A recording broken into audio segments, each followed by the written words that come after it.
राधे राधे, जय श्री कृष्ण। आप सब कैसे हैं? मैं आशा करती हूँ आप सब स्वस्थ होंगे, मस्त होंगे, अपने अपने काम में व्यस्त होंगे। मैं भी अच्छी हूँ। अभी बहुत ही प्यारा रक्षाबंधन के त्यौहार आ गया है।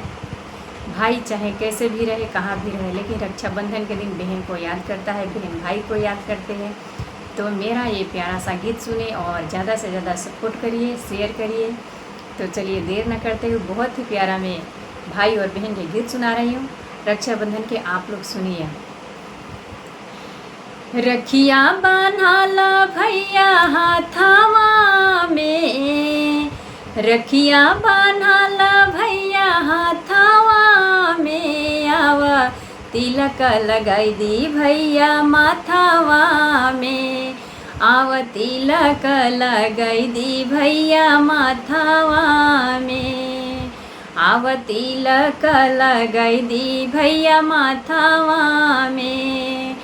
राखी के बंधाई हमा मांगिले मंगानावा, राखी के बंधाई हमा मांगिले मंगानावा, जुग जुग जियस मोरे लहुरा बीरानावा, जुग जुग जियस मोरे लहुरा बीरानावा।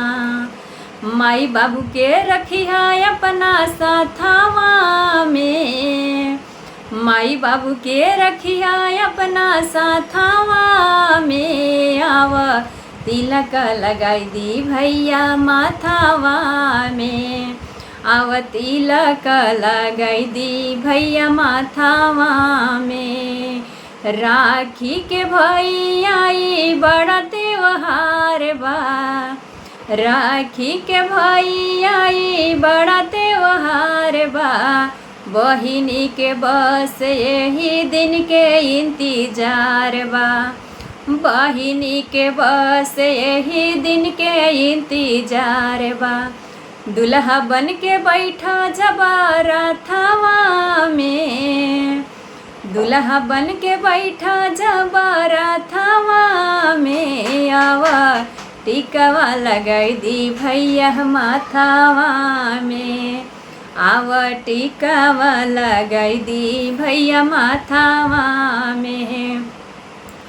जहिया डोली जाई सुना हमारो बिरानावा, जहिया डोली जाई सुना हमारो बिरानावा, आंसू जन गिरैहा भैया इहे बा मंगानावा, आंसू जन गिरैहा भैया इहे बा मंगानावा। रखिया बान्हैल भैया हाथावा में, रखिया बान्हैल भैया हाथावा में, तिलक लगाई दी भैया माथावा में, तिलक लगाई दी भैया माथावा में। तो ये प्यारा सा छोटा सा रक्षाबंधन के गीत आप लोगों को कैसा लगा प्लीज़ कमेंट में ज़रूर बताएं। और मैं मिलती हूँ एक दूसरे वीडियो में नए गीत के साथ। तब तक के लिए नमस्कार।